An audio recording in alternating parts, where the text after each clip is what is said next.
To share with you.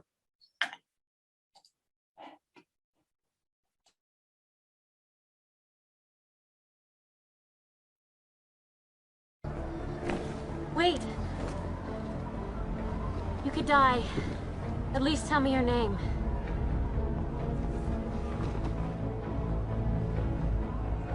It's not who I am underneath, but what I do that defines me.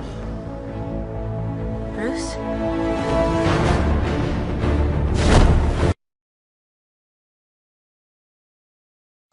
So I thought that very fitting for our superhero theme. All of you who are trying to do more to help and support our students.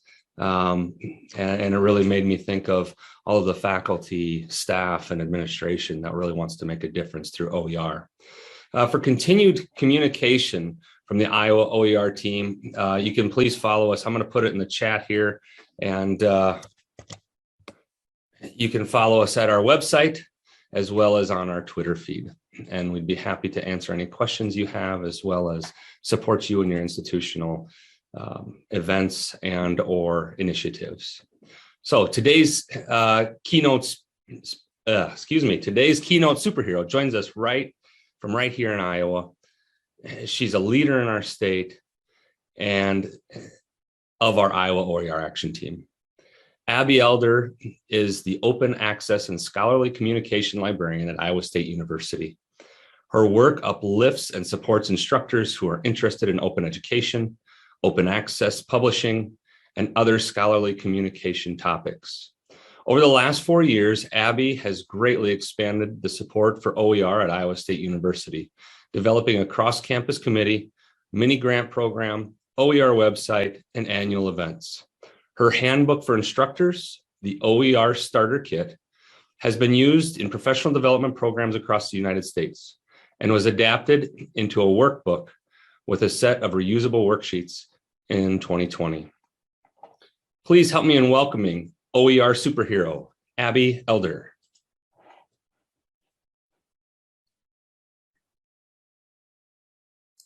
All right, hopefully you all can hear me. Yes, thumbs up. All good, okay. So good afternoon, everyone, and thank you, Kyle, for that introduction, and thank you all for attending the final day of the Iowa OER Summit. It has been so exciting to see the work that the Iowa OER team did to pull all of this together, and I cannot wait to catch up on all the talks that I missed when the recordings are posted after the conference. But for now, I suppose I have my own talk to give. The title of my talk today is How to Start and Maintain an OER Initiative at Your Institution, but I'm going to start by stepping back for a moment and questioning that title. Why did I choose the title Start and Maintain for this talk rather than Start and Grow? Well, I feel like for a lot of us, particularly those of you at smaller schools with limited budgets, you don't need tips on how to do more and more work by yourself to support the development of open education on your campus. No, I think what many of us need much more than that are tips on maintaining the programs we have once we get them off the ground. As we've learned this past year with the gear grants that IPAL, the Regents, and others have received to support OER work happening at our institutions, getting one-off funding and support is feasible. But keeping things moving after that support runs out, well, I hope I'll have some good tips for you on that today. But first, you have to get started. Oops. So why would you even want to start an OER initiative? Well, one of the first things that you need to know is that faculty members, staff, whoever you are, maybe you're questioning whether an initiative is what you need or whether you can get by on less. And I want to push back a little bit on that and say, well, an initiative doesn't have to be a full support ecosystem with a grant program, a workshop series, and more. An initiative can be as simple as a small committee of peers who help educate your campus community about OER. And maybe you've got a workshop or a handout to support that work as well. It doesn't have to be everything at once. However, you do need to think about why you should have an initiative. When you're asking yourself, why should I even start? I want you to remember that for an instructor to adopt, adapt, create, or even just review an OER, they need time and support to do that work. And so having an OER initiative is like saying to those instructors, we support you. We are not asking you to do this work alone. So now we're going to hop into the meat of my presentation, which comes in 3 parts: my experience, tips for starting out, and tips for maintaining your work. But we're going to start with a little bit of where I'm coming from here. For those of you who don't know me, I am Abby Elder. I'm the Open Access and Scholarly Communication Librarian at Iowa State University, and I manage the OER initiative at our institution. Since I came to ISU in 2017, our OER initiative has developed annual workshops and other regular programming we provide to help faculty get oriented to the idea of OER. We've worked with our student government on passing a resolution in support of the use of OER. We've moved our small committee of volunteers to a campus-wide committee with an official charge from our provost, funded a grant program, developed a website, created a publishing program, and saved students over $1 million. And how did we do all of that? Well, we were very lucky. When I got here, we already had a supportive bookstore that was interested in helping instructors adopt affordable content, including OER. Our student government president at the time, Cody West, had learned about OER at a student government retreat and was an extremely staunch supporter of our work. Our Center for Excellence in Learning and Teaching was well connected with faculty innovators interested in exploring new pedagogies and ways of supporting their student success. And of course, we had a new staff member, me, in the library who had OER written expressly into their job description. But having all of those things doesn't necessarily mean anything. In order to actually get our initiative off the ground, we had to use that luck. I worked with our bookstore to get data on any faculty who had reported the use of OER to them as part of their textbook adoption reporting. I worked with student government to pass a resolution. I connected with faculty through our Center for Learning and Teaching, and I used the time that I had to explore ways we could do more impactful work with what we had. And as we began growing our presence and doing more on campus, I worked hard to give our initiative a bigger presence at Iowa State generally, to help people connect with me and the other members of our committee, and to learn more about what interests them, whether that's how to find OER, how to implement open pedagogy, or how to assess the impact of OER on students' learning. I was able to keep up our relationship with student government after Cody graduated by presenting annually to student government about the work that I and our committee were doing to advance the use of OER. I called on our provost, who was supportive of our initiative, to give our committee an official charge, and I created a website where instructors could learn more about not just OER, but also specific topics like getting OER into Canvas or utilizing our publishing program to create content. Here you can see a few of the web pages linked on our resources page on the Iowa State OER website, including information about making materials accessible, teaching with open pedagogy, and a page aimed at students to help them understand the difference between OER and other free or affordable materials they might be assigned in their courses. Probably my favorite thing from this time period, though, where we were developing and growing our presence, was our OER Trailblazers website. Highlighting faculty who use OER in their courses, this site provides a profile for different faculty members using OER, a description of where and why they use those materials, and a link to the open resources they've used.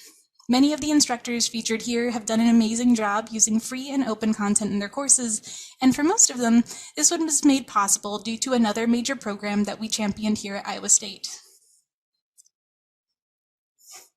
In 2018, only a few months after I started my job here, I quite confidently, maybe more than I should have been, set up a meeting with my library dean and Iowa State's Provost Wickert to pitch 2 projects. First, I wanted us to join the Open Textbook Network, which happily now many of us are here today. And second, I wanted to get some funding for an OER mini-grant program off the ground. I presented my case with data from other institutions. I had a commitment of $5,000 from our library, and I was willing to run the program once with just those $5,000 if I had to.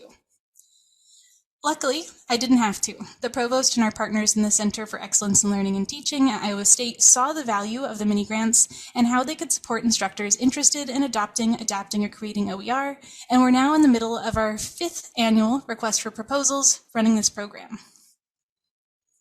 So these are a few things we've done. And today we're looking ahead at how we can keep our initiative sustainable and focused on the needs of the instructors and students at our institution. As we continue to grow and change, we'll be bringing in new faculty champions, creating more sustainable workflows, and partnering with our campus partners, of course, creating annual reports to reflect on where we are and where we're going as well. But chances are, you're not at this stage yet. Maybe you're just getting started. So if that's where you are and you can see the value in starting an OER initiative now and getting up to this point, how do you go about that work? Well, first, and I hate to say this because it always feels a little weird when I bring business terminology into a nonprofit space, you need to run an environmental scan. And I say environmental scan, but really what I mean is you need to figure out where you are lucky, where you have a chance to do good work, and what you have to work with at your institution. Like I said, when I started at ISU, we had partners and people who were interested in working with us, but I had to know that in order to actually benefit from it. So similarly, you can figure out what you have at your disposal by reflecting on it personally, running surveys of your campus community, doing a listening tour on campus and talking to instructors about their needs and interests, or putting together a gap analysis document based on what other OER initiatives are doing and what you would need to do the same. In general, it's good to check what's in your pantry before you get cooking, and it's the same for any initiative you might be supporting. Once you've had a chance to take stock of your surroundings, or even before then, you'll want to build a team. And again, this doesn't have to be something official. When our committee at ISU first started meeting, it was just 6 like-minded people, half of whom were librarians, talking about once a month about strategies we could use to support and grow interest in OER on campus. But there are some best practices to keep in mind when you're building your team. First, you should strive to build a diverse team, not just in terms of race or gender, though those are also important, but also in terms of job class and representation. For example, our committee at ISU includes members from the library, Center for Excellence in Learning and Teaching, financial aid, digital accessibility, the bookstore, faculty members, and a representative from student government. Other common campus partners might include your online learning office, Dean of Students, Information Technology, or department chairs and administrators who are interested in supporting your work. These latter reps might not be able to attend every meeting, but they're great to keep involved and keep up to date on your work. So, coming back around to that team's work, what else can you do to make sure you're building a team well? Well, the first thing that I want to make sure you think about is being considerate of your team's time and availability. There's a reason that my campus committee meets monthly rather than bi-weekly, not least because our faculty and student members are very busy during the semester, and we want to make sure not to overload them with updates or potential projects. But also, you should encourage anyone you're partnering with to pitch projects that interest them and to take point on them if they have the time and interest to do so. Many of us, myself included, come into a job supporting OER with no backup. Learning from your team, encouraging them to try new things and build something new, can be both exciting for your initiative and freeing for yourself if you're the single staff member who usually takes on that burden. Learning from your team and learning from their experience can also help you do a better job supporting faculty in the future. So once you have your team together and an idea of where your institution excels, go where it's easy. You do not need to do the same thing that someone else did before you in the same order or at the same level. If you find that you have one department that's very excited about adopting OER or trying a mix of open and free content in their classes, work with them. Do not feel like you have to go out and evangelize to groups that are not interested or ready to work with you yet, especially if you're still getting started. Take advantage of lucky wins and build a foundation that you can use when talking about OER with others on your campus down the line. Similar to partnering with people who care, you should leverage your team's strengths. If you have instructional designers working with you who are experts in your learning management system, ask them how they can help instructors accessibly and effectively use OER in their courses. If you have faculty on your team or department chairs, ask them if they can get you into a department meeting or talk about available OER in their discipline for even a few minutes. There's a lot of things that you can try out, and I want to make sure that you're thinking about where you can go that you already have an in, rather than trying to push in somewhere where you might not be ready yet. And finally, my last tip for getting started is something I say in basically every presentation I give. Never build what you can borrow. One of the wonderful things about the open movement generally and open education community specifically is that people want to share their work. They want to make change and to support people. And if you're jumping into this work for the first time, there are resources available to help you. You can reuse another institution's handouts or marketing materials, tweak someone else's slides to present on your own campus, share a YouTube video that showcases the impact of using OER on a student or faculty member from a peer institution. Just like your own instructors, you don't have to do this alone. And here I'm going to quickly plug the Iowa OER website and its resources for those who might be interested. Maybe you're thinking, okay, I know that help and resources and materials exist, but where are they? So on the Iowa OER website, you can find blog posts, links to our webinar recordings on YouTube, links to join our listserv if you want to talk to the community and ask questions, a set of resources in our toolkit that can be reused and shared however you might need for your initiative's development. And we also link out to our OER Commons group, which contains a curated list of open resources adopted by faculty in the state. There's a lot here to learn from, so feel free to reach out later if you want to learn more about what we have available. But I'll leave it there for now because I don't want to get too far into that. So now that we've talked a little bit about me, maybe too much, and we've talked a little bit about getting started, I will give a few tips for building out your initiative as you're starting out. What sorts of programmings will a new OER initiative want to invest in as you're starting? Well, the first thing, and probably one of the most important for the faculty in the audience, is to support people who are looking for content to use in their courses. There are a lot of ways you can go about this work as well. It doesn't have to just be the same thing that everyone else does. For example, you might work with your institution's library to pull together a guide with the most useful repositories and search tools for locating OER to make it easier for instructors to know where to start. If you want to go a little bit further, you might look at what other people are using on their campuses and share resources that have been adopted by other instructors across the state. Here's where that OER Commons group I mentioned comes in. You have options for how you can approach this work based on your time and the resources at your disposal.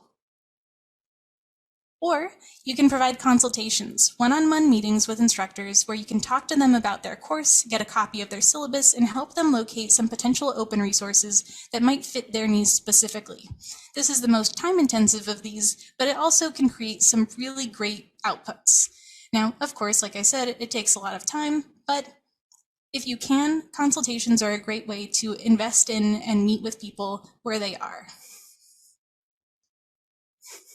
In addition to helping instructors find OER for their courses, one of the most impactful pieces of programming you can support is financial incentives for instructors who need time to work with OER. These can also come in many different levels based on the funding and support available at your institution. They don't have to be full grants every time. You might give small $100 stipends to faculty who attend an OER workshop and review an open textbook in their discipline, which may lead to an adoption the following year. You might offer small grants for faculty who adopt OER into their courses to help with the time it takes to incorporate OER into a course that has used different materials for many years. You might have the funding to run a competitive grant program for faculty with a limited annual budget. Or, if you're lucky, you might be able to work with departments to give faculty course release time to develop new OER that fill a niche in their field. This one's the hardest, haven't even gotten it working here, but hey, you might be luckier than me in this regard. So thinking about that bigger thing, I hope that as I've been running through these potential projects and programming, you're seeing the trend here. There are a lot of options for how you can approach a single type of work, and as you're getting started, what's most important is for you to do the work that you can at the level you can support.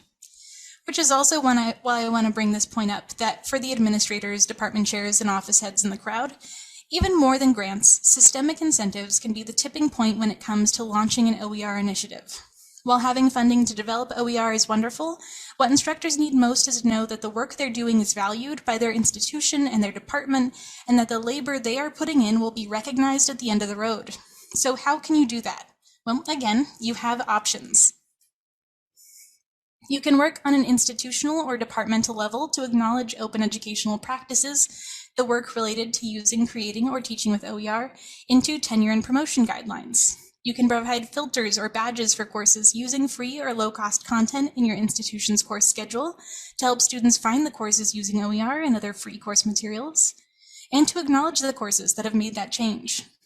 You can include using OER in your departmental or institutional strategic plan, and you can provide awards, letters of recognition, or other methods of featuring your faculty OER champions on campus. There are a lot of ways you can show that OER work is valuable work, and the path you choose might not be on this list, but it's something you should consider early on so you can advocate for a stronger and well-rooted initiative that can better support the students and instructors you are working with. And finally, an important project you should start working on early is to collect and use the collect and use data to showcase the impact of OER at your institution. For example, you might collect data on what OER are being used, how many courses use OER, the number of students that are being impacted, or the amount of money that students have saved. When you're collecting this data, though, it's important that you have clear goals for why you're collecting it and that you're thinking about how you can report on and use that data to make change. Collecting data for the sake of collecting data is a big no, and I generally do not recommend it. Make sure you have a plan for how you're going to be using this information and why you're collecting it in the first place. So here I want to hammer home a very important point. While money saved can be a very compelling metric to share with administrators and stakeholders on your campus, and yes, the freedom of OER is one of its big selling points because you're helping students who need this the most. It shouldn't be the only thing you focus on with your OER initiative. As MJ Bishop shared in her keynote at the start of our conference, the power of OER comes not through the fact that they exist and that you can adopt them, but in their openness and the opportunities they provide for innovation and experimentation in the classroom. As you're establishing your OER initiative, remember that saving students money is only one piece of the puzzle. Providing a high-quality education for our students and leveraging open resources to do that equitably is just as important. But all right, we made it through that little getting started section, and now I want to look at, maybe you have some ideas for getting started, but now I want to look at how you can maintain your initiative once it's off the ground. I suppose I do have a theme for this talk today, and I've mentioned it a couple times, although I didn't realize it at first when I was coming up with this talk. An OER initiative can be a lot of things. You can approach it from different angles, offer different services, tailor it to your school. And similarly, the maintenance for your work will look different for different initiatives. Maybe your maintenance looks like an oil change. You have to stop the car, pull it over, check it out, drain the old oil, and put in the new before you get going again. Or maybe your maintenance looks like a test kitchen, trying a lot of different things at once, baking them at different temperatures, and finding out in the tasting what works best. Or just maybe your maintenance is like a musical instrument, only needing a small tweak here or there to make sure it can keep playing the same tunes. I can't tell you how to maintain your initiative, but I can give you a few strategies for approaching that work well based on what I've seen work for me and others that I've worked with. There are 5 maintenance strategies that I'll be sharing through the end of this talk, which I won't go into too much depth, but which I hope will get you thinking about things as you leave today and go back into your own work. These are to engage your institutional leadership, solidify partnerships, systematize change, raise your visibility, and advocate for dedicated staffing. Some of these, again, will be easier than others. So let's start with the first one. Engage with leadership at your institution. I say leadership here for a few reasons. I've worked closely with our Office of the Senior Vice President and Provost at Iowa State, but leadership doesn't need to be a provost, a chancellor, or a president. Leadership can be the head of your Office of Distance Learning, the dean of your library, the chair of a department. You've got some wiggle room in how you define the people you want to get in touch with here.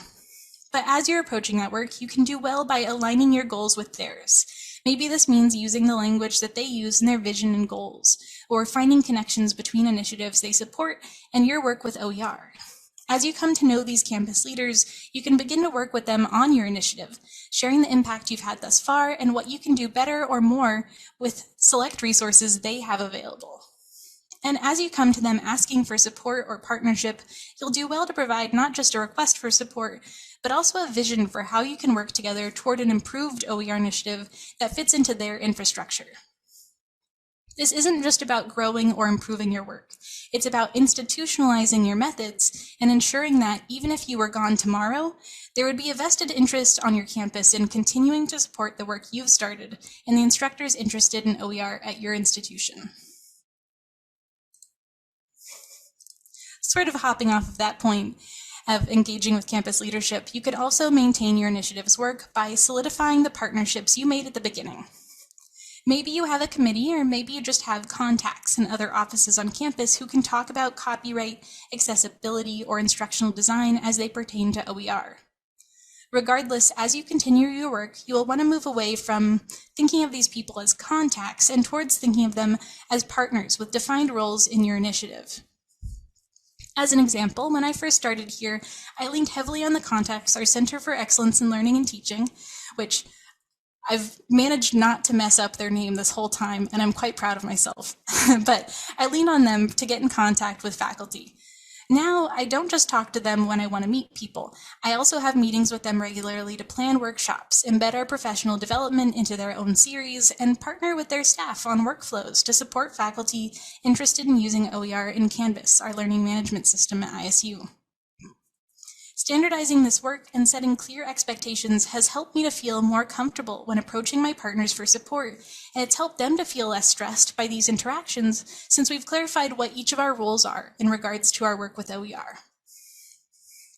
Sometimes maintaining something just takes having a conversation with someone about how they're doing and making sure that you aren't pushing more on them than you thought, or vice versa. Next, you can systematize the change that you want to see. And this is sort of a throwback to my slide on systemic incentives, but also includes having annual and ongoing systems in place for supporting your initiative.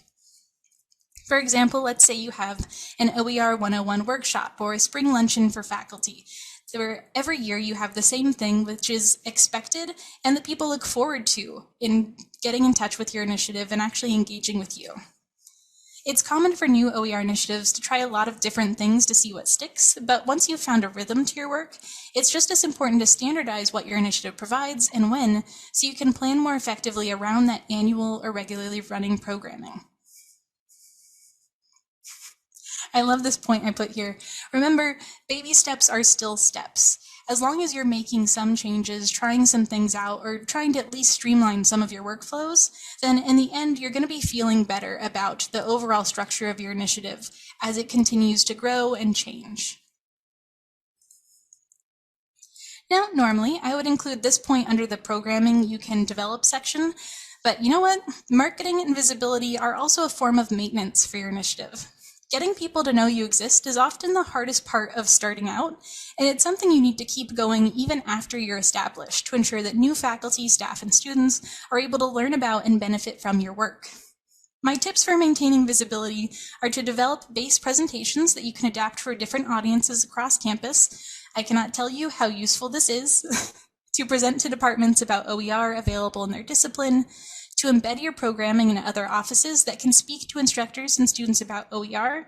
This might be financial aid, advisors, department chairs, instructional designers, and probably the most obvious choice, you need to develop a marketing campaign, logo, or system for sharing information about your work. Having an actual marketing system to help people learn about your initiative and to learn about OER generally is one of the biggest ways you can get in touch with people across campus. And this might be as simple as a handout about your work, or it might be something a bit more flashy, like my absolute favorite, this excellent "OER You Kidding Me" poster campaign that College of the Canyons ran in the 2010s. There are some fun examples you can follow if you want to do something different with your marketing work. And this one was particularly great for me because it was created by a student who was invested in and wanted to support the OER initiative happening at College of the Canyons. But coming back to reality here, the final thing you can do to try to maintain your initiative is to advocate for staffing. The thing you need to maintain your work is to have people who have dedicated time toward maintaining that work. It's a little bit cyclical there. Maybe it's you or maybe it's someone else, but if you don't have OER built into someone's job responsibilities, then the second that midterms hit and things get busy, there won't be anyone to help an instructor who just walked in wondering if you have a moment to chat with them about economics OER. To advocate for staffing for your initiative, there are a few steps you can take. First, you should log the areas where you aren't able to support a project or course because of a lack of dedicated time. If there's an ongoing trend in these areas, say you can't support courses with accessibility reviews or materials because that takes a lot of time and commitment and expertise you don't have, you can lean on your campus partners for support, but you also might want to advocate on their behalf if they could use additional staffing, for example, getting someone half-time in your accessibility office who could work specifically on OER projects. Second, you can review what others are doing to staff and support their OER initiatives. I recently ran an informal survey of approximately 30 OER initiatives across the United States, and I found that on average, they're supported by 1.5 full-time dedicated staff, usually broken up between 2 to 3 people and 2 student assistants. You don't necessarily need one full-time person to manage your OER initiative, but it can help to have a couple of staff whose work is half-time dedicated to OER, or whose work is supported by others. And finally, and this is sort of abstract, but I wanted to include it, take small victories where you can get them. There's no guarantee that any of us can get funding for grants, staff, flashy marketing posters with kittens on them, or even a professional development program that pays instructors to attend. But if you can get a little bit of support, well, that's worth something, even if it's a quarter of your time or a student assistant who helps out 10 hours a week. If you want to maintain, and again, this isn't growing your initiative, it is maintaining your work and keeping it going, then you can and should be properly supported in that work.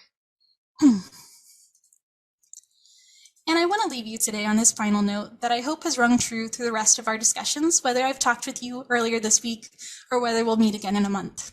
Give yourself the grace to do less with less. When I talk to faculty at my institution, I usually explain that I am the lead for OER work on my campus and that I can support them with their questions about open access and open education. But talking to you, many of whom are hoping to build something wonderful, I want to be clear. I am an open access and scholarly communication librarian and the subject liaison for history, classical studies, and anthropology. I do a lot of support for faculty with their research, with their OER work, and with more. But a lot of the time, this can be overwhelming for me. And I end up doing a lot of work on Saturdays. It should not have gotten to that point, though. To call back to an earlier metaphor, my initiative needs maintenance like an oil change. I should have turned off the car, pulled over, checked the oil, and decided where to go from there. But for a long time, I didn't do that. In a sense, I was ignoring my initiative's check engine light. I started this presentation sharing my successes and how you can do much of the same. But I want to end by sharing my failures and how you can avoid them. You should never have to do more with less.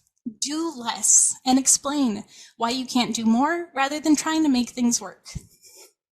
Ask for help, build partnerships, and lean on those partners to support you as you grow, so you can maintain a level of work that is meaningful for you and which supports your institutional community. This presentation isn't called How to Start and Grow an Initiative, because where there is interest, growth will happen naturally.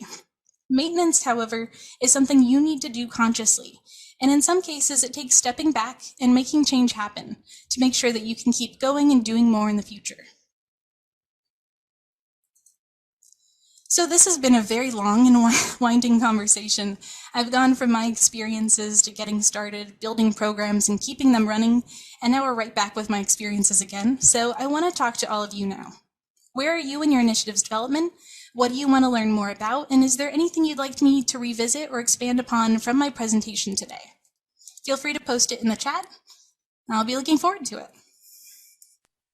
Thank you so very much, Abby. This is wonderful. It's a good place to get started, and everybody's got trying to figure out how can I take that next step. While we're waiting for, well, we do have one in the Q&A, it looks like.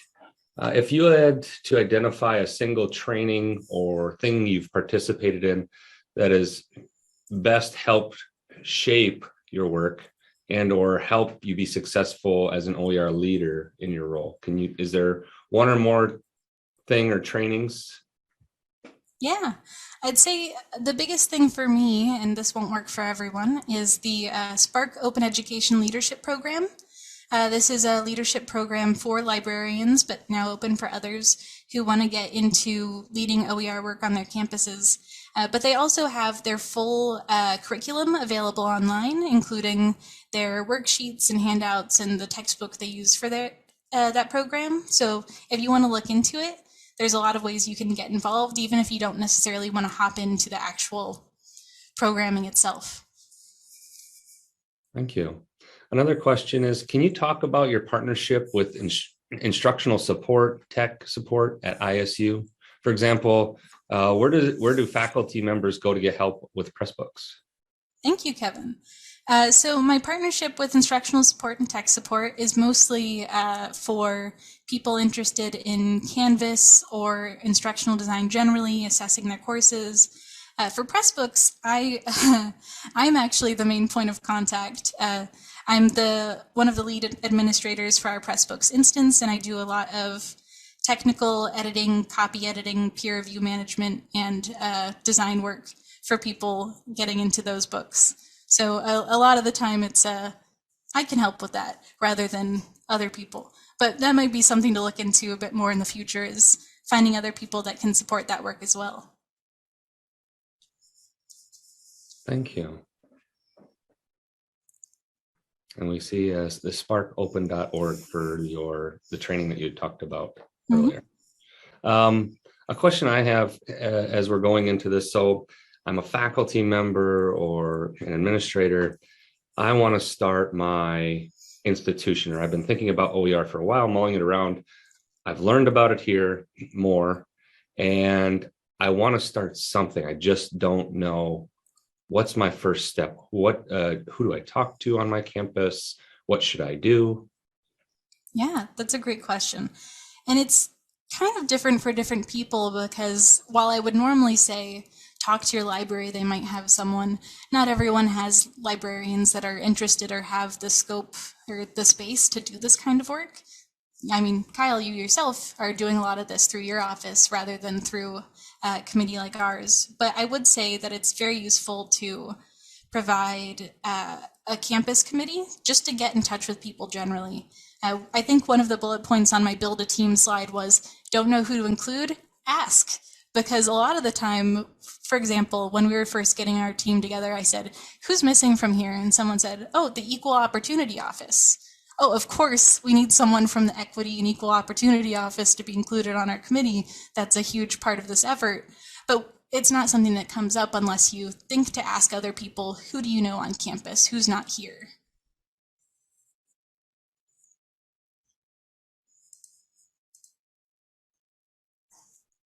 Thank you.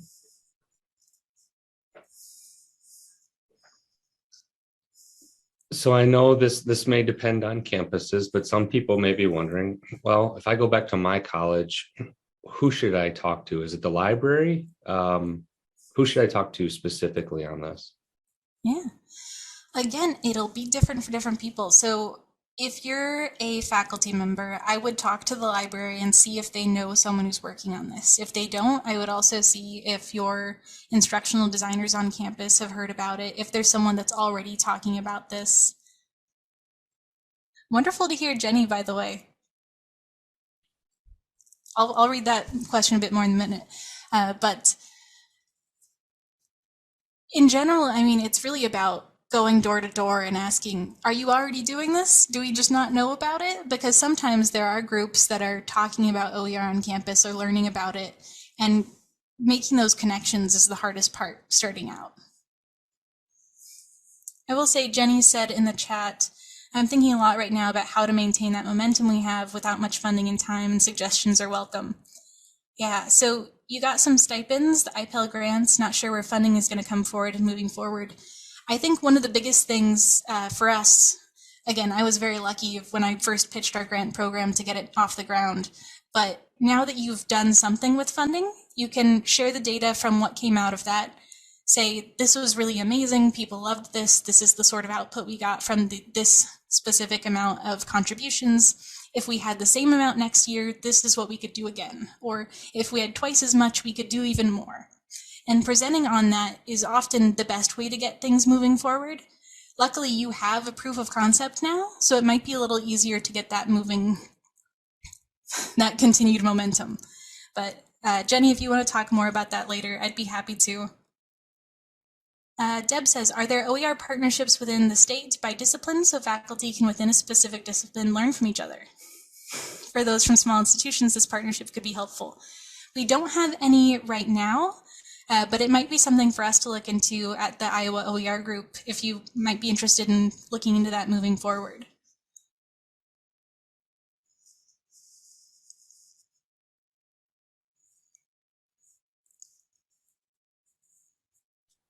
Great questions. Yeah, very great questions. Is there anything people were hoping I would cover today that I did not?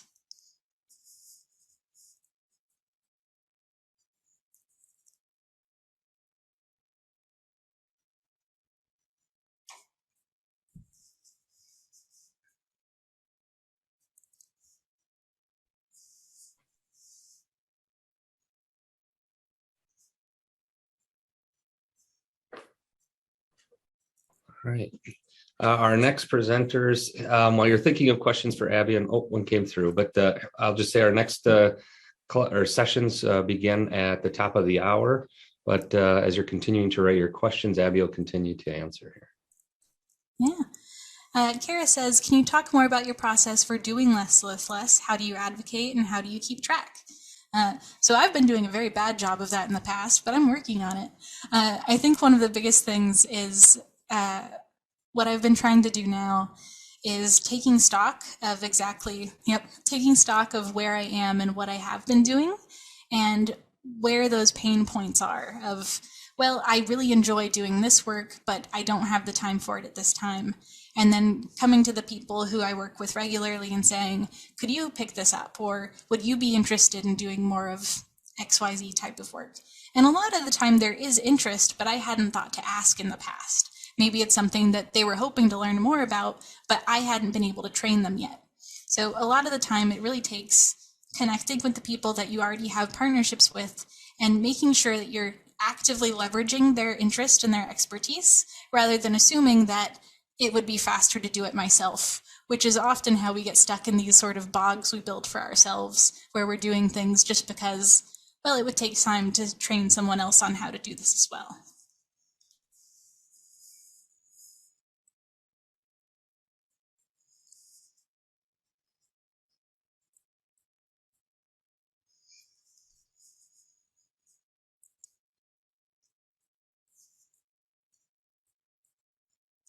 I will say, I have extra slides of things I didn't have time to include in my talk, if you'd like to see them.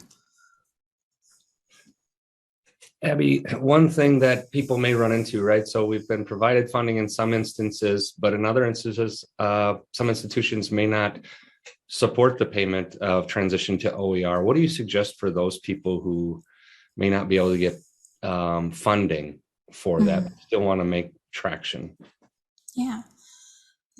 A lot of the time, if someone can't get funding, let's say there's an instructor that wasn't able to get a grant or an institution that wasn't able to create a grant program in the first place to get things off the ground, a lot of the time I'll say to not focus on the creation work as much, to focus more on adoption, alignment, and thinking about the resources that already exist. And then also to talk to people who have already created things that they want to use in their courses. The biggest champions we've had on campus who are creating new things are people who have been teaching the same class for 5, 10, 15 years, and they have these notes and these materials and these slides that they've been developing themselves all this time to fill in the gaps where the instructor provided materials from publishers just do not do it. They do not fill that need that they have. So the instructors basically have a base of content already that they can use to supplement OER, but they don't have the time to find the OER that match the things they already have. So getting them over that hump is really all it takes in those cases. And I found that finding those champions and helping them make those few little steps is a great way to move things forward, even if you're not quite ready to fund people yet. Leveraging that support that you have with staff already can help make the difference, even if you can't pay people directly.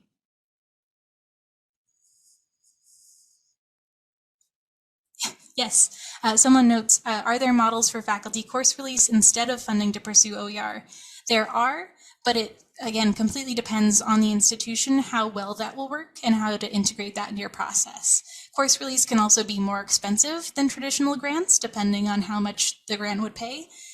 So figuring out how to make that work is a lot more upfront management work than it might be for a traditional grant.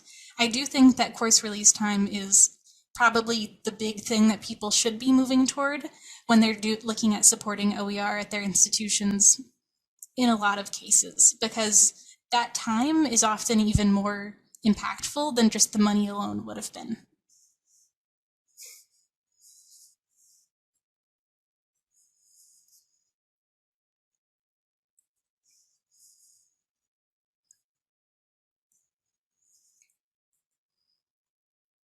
I'll give you a quick peek at what my other slides were. I do have a worksheet to walk you through how to develop programs at your institution that walks you through the ideas of looking what other people are doing, identifying the programs that you think are interesting, and assessing what you have at your own institution to actually compare against that. Some tips for talking to instructors, which include things that I've talked about elsewhere, but most importantly, that last night point here to not demonize the publisher's or faculty choice, because a lot of faculty have very close relationships with publishers of open textbooks, or they've published textbooks themselves. Just because they like a traditional material does not mean that they are a bad person. It might just mean that OER isn't quite ready for them yet, or they're not quite ready for OER. Maybe there's not something good available in their field yet, and that's okay. Tips for talking to students. Most importantly, if you're talking to students who want to be champions on your campus, provide examples of ways they can help, because they will do whatever they want. And if you don't give them a path to go down, they might do something that is not necessarily helpful for your initiative. So giving them a project can help students walk in the same direction as you to get you where you want to go. And tips for talking to administrators. Most importantly, if you have data, bring it and align your goals with the initiatives that they already have going. What were my last ones? Oh yeah, a couple things you can do for professional development. Workshop series. They're good, they're useful, they're easy to put together, but they don't necessarily build community. Faculty learning communities can do that, but they're expensive and hard to plan. And if you're developing a training program, look at my book. Okay. Those are my extra slides.